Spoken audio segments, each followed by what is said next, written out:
get close and I can hold you near. Emotions turn to motion, result in some potent. Getting lost, getting caught all up in the moment. Cause you see, there's really is no. Today's episode is Behind the Mic. It is Moke. I am your guest host, actually. Yeah. Special guest host, Moke. And I'm with TroubleSome, the host of Behind the Mic. How you doing, sir? Yes, sir. Yes, sir.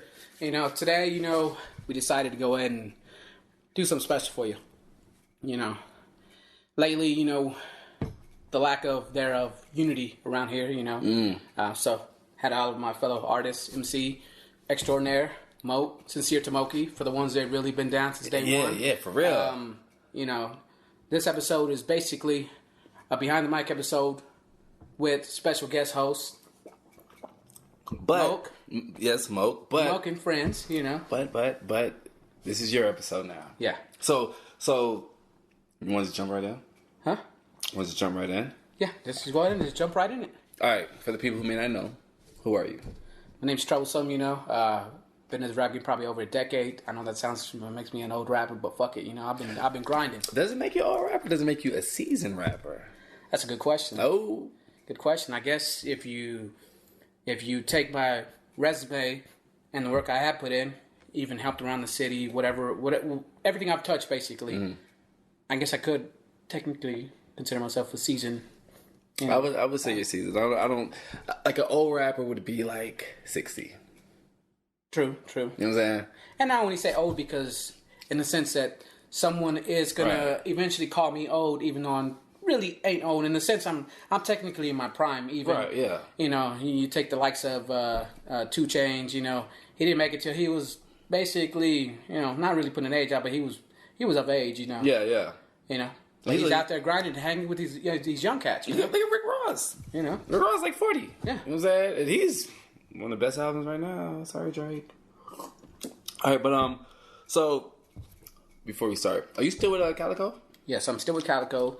Been signed since 2009. Wow. How many people can say that? It's correct. Correct. Been signed for a minute, and everything's gone great. Like all labels, you grow too big, you fall. Mm-hmm. Egos get in the mix. But whoever is left in the end, those are really who belong from day one. And I'm still a part of Calico. Been a part of Calico. Still going to be part of Calico. It's just one of those things. I've been blessed. My true potential has been tapped. Yeah. Per se, I've been able to accomplish so many things creatively. For one, honestly, being able and being signed, I was able to branch out. Right. MOB Media was created. I became that businessman. Do you think you could have done that without being signed? Like if you weren't signed, do you think you would be in the same mind state that you are right now? I wouldn't be. No. In fact, I wouldn't be doing music. Why is that? I would have quit a long time ago due to the frustration and lack of support locally initially. Because your label's out of Colorado. Correct. Okay. Correct. Shout out Danny. And if just one of those things. If I wasn't, I really would have quit, man. I gotta give a big shout out and thanks to Low Life, man. I've learned so much. Usually when you're part of a team, it's you should learn. You should learn from your leader. You should. Right. As a team, there's certain things you're gonna pick up, and it's just I pick those things up. I can now produce. I can make beats now. I hate to cut you off, but let's go back. How did you and Danny, or Low Life, how did y'all? How did you get discovered, or how did you discover him, or? Basically, somehow, some way, I came across my homie Siege. Mm-hmm. He's from Trinidad, Colorado. Mm. Me and him collaborated on a track for my first album, and he was telling me about Daniel, and I was like, cool, shoot me his info. Mm-hmm. This was back MySpace days, so wow. I hit him up. I got a beat, and initially that beat was just gonna be used for excuse me, I did a mama track basically for my mom, and that's what I used that beat for. And at the time, I didn't really know exactly everything that I was doing wrong.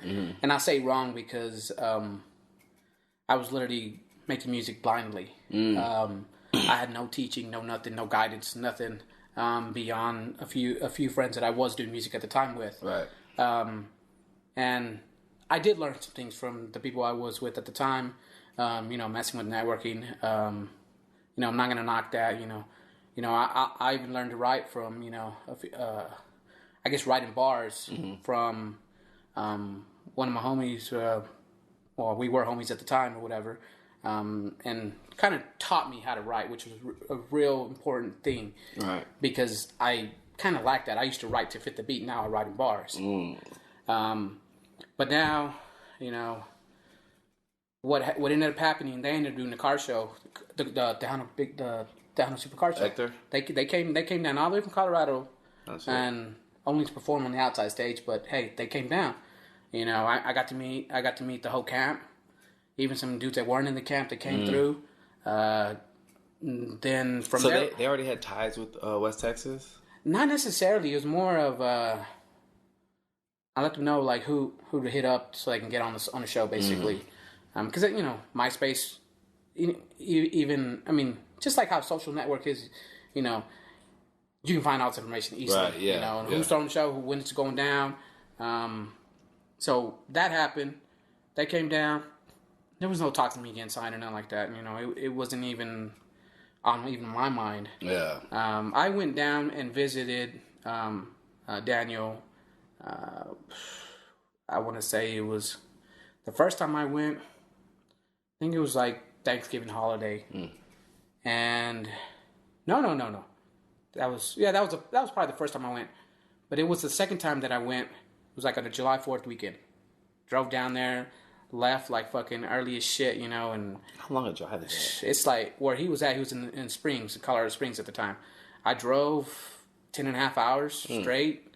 I left Odessa like if 8:30 in the night, so I can get there like right at 5 or 6 in the morning, so we can start to get to work.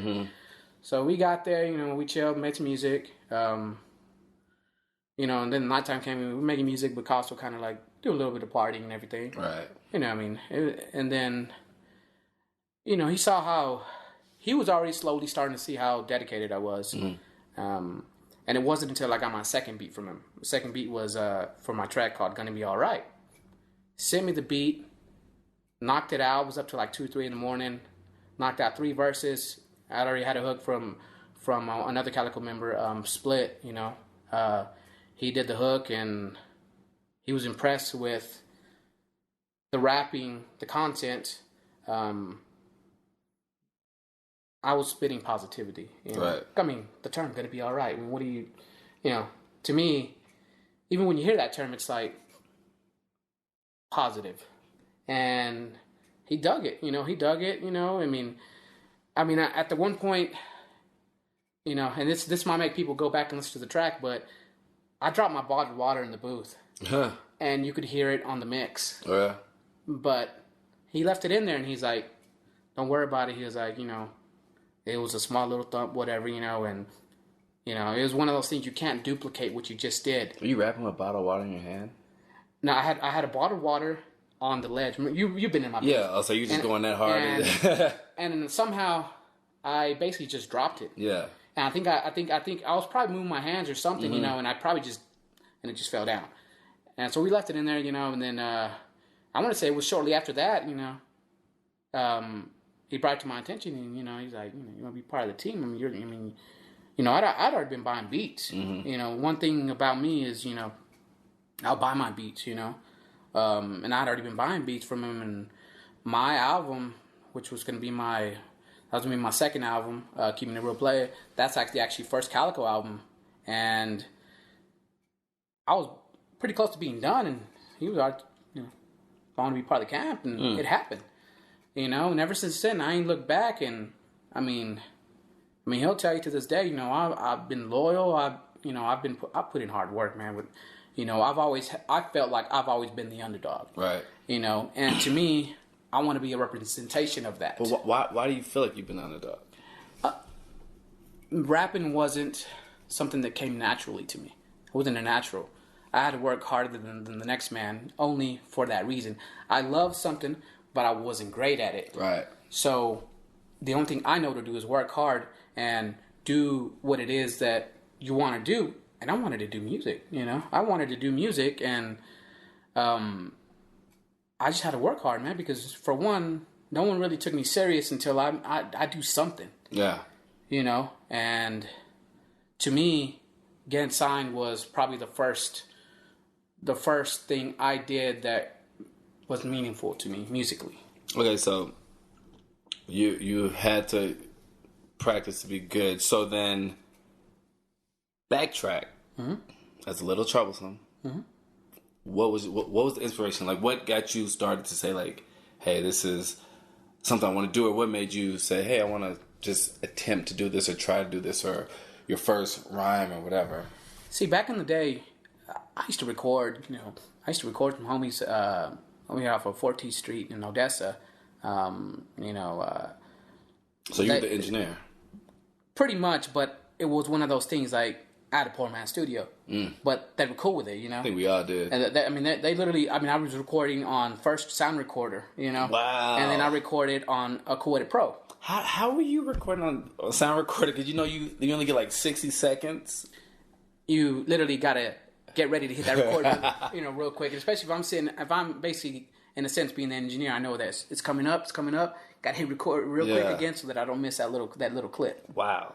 Obviously, that's not the right way to do it. You need multi-track, you know, you know. Negative. But they were happy with it, and, right? And that I was, you know, I felt good being a part of something like that, you know. But then, you know, and this is when I was living with my mom, you know, because first half of my life I lived with my mom, you know, and I kind of don't know how it started. I think it was just one of those things. I think my cousin Big D. He always kind of bullshitted, you know. Did little freestyles here and there, and it was just bullshitting. And we ended up, you know, creating a little clique at first, you know, TroubleSome clique. And so, where'd you get your name? If you had the TroubleSome clique, was it like you were? TroubleSome was first. Well, first, you know, I tried to go by my initials, but that's just too simple, you know. Right. But TroubleSome kind of came after I got a tattoo. I got TroubleSome tatted on me, and the whole TroubleSome comes of TroubleSome isn't necessarily trouble in a sense, but growing up, you know, I always hung out with, you know, older people than me, and I was kind of taught, you know, other ways to have fun, you know, and I'm speaking of shenanigans basically. Correct. So every time we were doing dumb shit, somehow, some way, TroubleSome 96 was always bumping. Yeah. Pop. Yes, it was. That was always bumping, and to me, TroubleSome is a memory in a sense of all the good times I was having doing those shenanigans. Yeah, you know. Of course, nowadays, you know, I mean, I really could spin off of TroubleSome. You know, is trouble in a good way in the sense that anything I touch, it's trouble because I'm gonna bring it regardless. You know, my work speaks for itself, whether people want to admit it or not. You know, I've been putting in work, and that's not going to stop. And, you know, it's just, I just keep rolling with that now, you know. Right. I'm trying to bring positive to such a negative connotation of the word troublesome, you know. And that's really where all that comes from. Little, you know, fact that people really don't know. Yeah. People probably think I just straight up gave my name. There's reasoning for it, you know. Yeah. And that's not the reason that everyone's going to look for, you know, and I love that, you know, because it keeps people guessing. You know, people know me as a person. You know, I'm easygoing, man. I'm calm as shit. You know, true. This is probably the most talking you're gonna get out of me. You know, and, but nowadays it's like, you know, if it's something that I'm talking about that I love to do, right? Music, creating, hell, my day job. I don't care. You know, I can speak on those things, and I'm proud. I'm a very proud person of what I've accomplished, what I'm capable of, and what I dream of doing. So, if we speak on those things, I can talk my ass off. Yeah. You know, and I don't need no red line. But right now, I just feel like drinking a red line. So Hey, fuck it is I what get it like is, that you too. know. So okay. So then, okay, that happened. So then, who or what or how did you get inspired to what are your inspirations as being a hip hop artist? Like, who did you look up to, or To me, you know, it's based on what I like listening to as a kid. Mm-hmm. You know, the main genre that I really like listening to, R&B. Yeah. I dig 90s R&B. Me too, man. You know, and Love it. a lot of that inspired me. Hence, making a lot of love tracks when I first started. You know, I mean, I killed the shit out of love tracks. That's true. You know, it was just, you know, and I wasn't even in love. It was more of like, how would I feel if I was in love? Because I don't feel that right now. Hell, I'm fucking knocking bitches down left and right because I can't find a good one. But hell, I'd love to be in love one day. Yeah. So that's the mindset that I would put myself in now and make a track. Same thing with positivity. I create my mentality on how I want to feel or how I feel like what would help me and what might help others, and I get in that mindset and boom, I will knock out a track. You know. So what Oh, well, speaking of you use influences, I almost didn't even answer the question. Oh yeah. You know, growing up beyond the R&B, you know, I listened to the likes of 3 6 Mafia, Bone Thugs and Harmony. Bone Thugs is probably my favorite, and probably are the ones that kind of like really pushed me even more to like, you know, I don't try to imitate their sound. No, that's, you know, that just be me biting pretty much, biting the style. I dig the music and it inspires me, you know. Hell, but I jam Pac and Biggie, you know. I'm more of a Pac fan. Yeah. You know, that's just me. That's my preference, but that's not like my number one artist or anything. I would say my number one is probably gonna be Bone Thugs, and that's just because they made good music about anything. You know, it doesn't even matter if they're rapping about smoking. That shit made you feel good. You ain't even got to be a smoker. I wasn't a smoker, you know. I've dabbled with it once or twice, but I'm not a smoker, you know. And I'm as drug free as they come, you know, and I'm proud of that, you That's know. good. You know, I wish I could. because you know, a sober mind to me is a great, powerful mind, and that's just something that I like to roll with. You know, I'm not trying to knock anybody. You know, whatever you want to do, that's on you. You know, and just my preference is, you know, I want to get high for life. You know, and that's what I'm trying to do. I've had a hard one, and I'm trying to make the best of it. You know, music really. When we come to just inspiration too, though, it helped me get through my mom's passing. It became my therapy, my self-therapy. So that's why I feel like I've been able to push harder than most. I've had something, you know, that I guess that's pushing me to do better. So when your mom passed, did that that kind of hinder you, or did it kind of push you more to It temporarily hindered me. Yeah. I almost didn't go to college, just put it that way. I wanted to give up on life. And people that know me know that that's not me. I wanted to give up, man. I mean, my mom was my everything, and I still had my pops, you know, but I live with my mom all my life, you know, so it's like, that's a piece of me I'll never get back. So, you know, with that being said, it's like, I had to find a way to get out of that funk. Music was that way. But what I did too is I woke up one morning and I'm like, I gotta go to college, man. This is what my mom wanted, you know? Like, I gotta respect her wishes, you know? So I went to college. I got my bachelor's degree, you know, in business, and I feel like I fulfilled that for her, not necessarily for me, you know? But it still is doing for me, you know, because it's provided me with a life that I never expected that I would be able to have. And, you know, having done that created the opportunity and the funding to be able to do my music. Right. Because I do fund my music, and, you know, I invest in myself. I believe in myself. Even if I know that I got to work at something that I'm not great at, I will be great. That's what I push for, greatness, you know.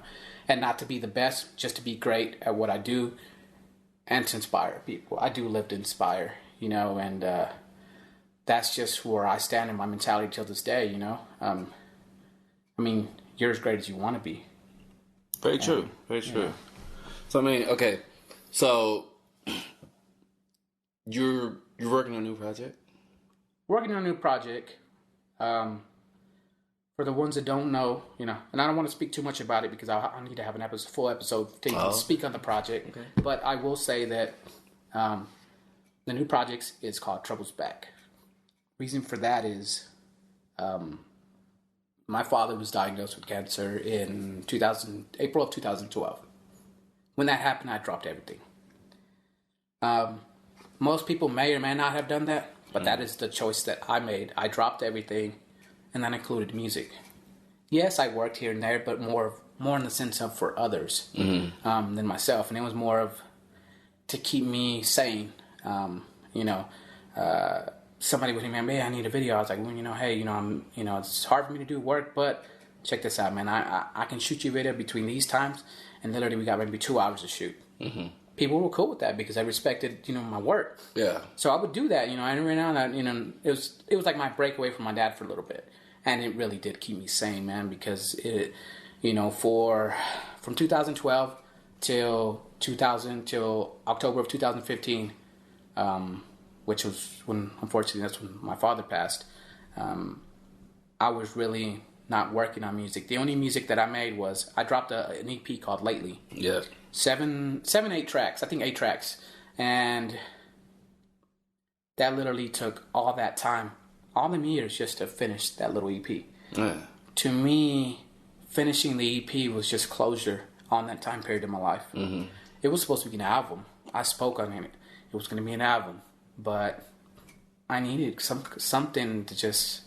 I needed a new fresh start in life. Something, because, the pain of loss is rough. I wish that pain on nobody, not even my worst enemy. And... it's just something that it eats you up. It's like you don't know how you're gonna get through it. But it really is true that God doesn't give you something you can't handle. Right. Even though at the time we're feeling hurt and we're like, handle it. We think we can handle it, but somehow, some way we pulled through it. And I pulled through it because of music, And my dad was my biggest supporter, my number one supporter, to the point that I drop a CD, he wants to buy a couple of them. Really? He won't take a free one ever. I've given him free ones, and you know what that fool would do? He would literally go flip them at work. Really? And give me the money for it. And he was proud, Even my first CD, he was flipping those, and my first CD is not great. Yeah. It's not great, and some people like it, but I didn't. I hear it and I'm like, that sucked. Well, yeah, but but you gotta start progression. Yeah. I'm pretty sure when you dropped it, you were like, "Yo, this is it." Yeah, and it was more of just excitement just because of dropping it. First album, that's a milestone, But I did that, and that's one thing I'm gonna miss when this next album drops. I'm gonna miss that, man. That support.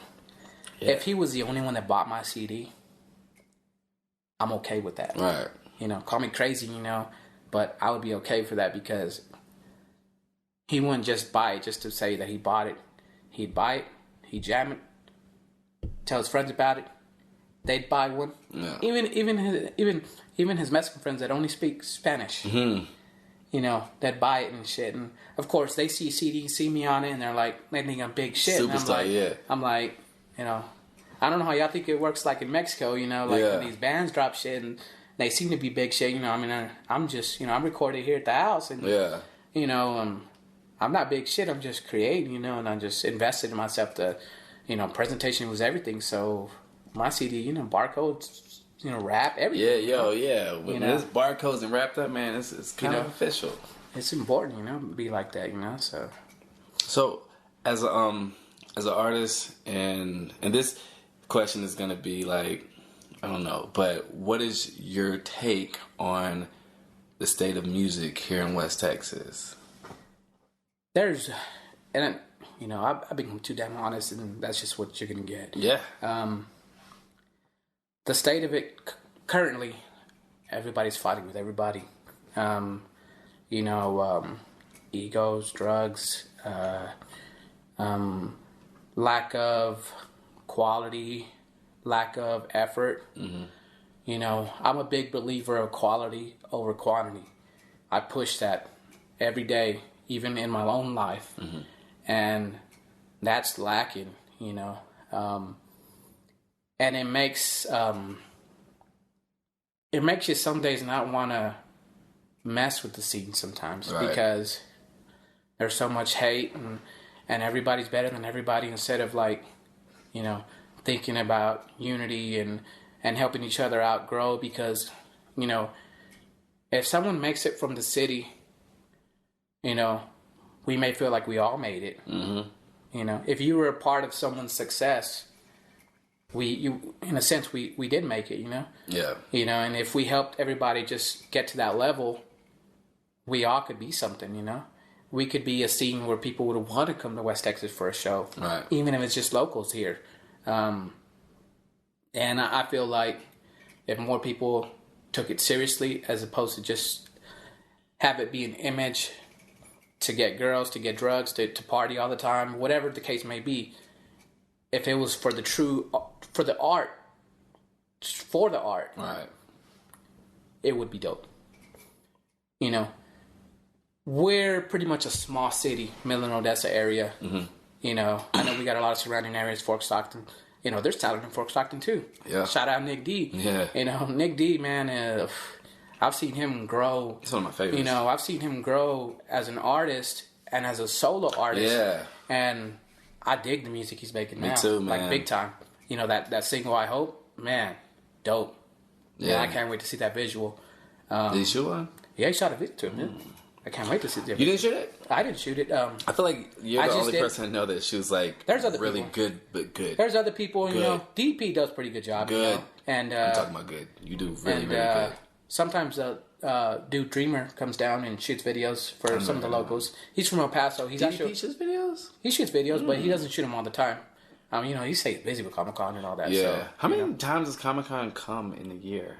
I think once. Because every time I look up, I feel like there's Comic Con here. Well, once in Midland, Odessa, but he does love. He's branching out. He's doing it. He's doing Did good. he Shout out start DDP. it? You know, he's Did he start that? Yeah, he started. Oh, shit. Shout out to DDP, man. Yeah, you know, he's been putting in work, you know, and I think, you know, him leaving the music scene and focusing on that was his calling. Yeah, yeah. You know, and that's good for anybody to grow in some sense to do bigger and better for themselves. So that's dope. Anytime anybody does that, you know, there's other artists here in the area that have done some big shit and made some money and started their own businesses. You know, and that's something I respect, because it's like, you know, we all love music, but if you find something else that's going to make you money and something you can make a living off of, why not do it, you know? Right, yeah. So, And see, I think that's the problem, is that, which ties into my next question, but a lot of people here, or not just here, but period, do music with no backup plan. You know what I'm saying? Like, I've seen and I'm watching people, even now, do music, and, you know, like, I always felt that once you start getting, like, at a certain age, you know what I mean, then you kind of got to start looking at what you're doing. Like, what you've been doing. Like you said, you would put 200% in your career and everything like that. yeah, I would go full throttle with being an accountant, and I would have probably been a CPA by now and worked towards being possibly have my own accounting firm. Because that would be something that I could do and I'd be set for life, you know. Right. Because at some point when I retire, or not necessarily retire, but just being that owner of that firm, everyone else is doing that work for me, in a sense. I have people working for me. Right. I would then become the man, I guess you could say. You know, I'd be the boss and everything. I wouldn't have to answer to nobody except the IRS. But, Right, you know, yeah. But hey, We all you do. know, that's just comes with it, you know, whatever, you know. But I would be doing that, and I may, if I didn't do that, I would have my own business. What that would be too, beyond having an accounting firm, I don't know what it would be, but I felt like I would have found my niche, I guess, somehow. And that's part of the reason why also dug trying to be an accountant, because it's like I would know how to handle my own books, that whenever I take that leap to have my own business, I can do my own books, keep my own books, and only have to hire someone to just overlook it, basically. Right. So okay, where do you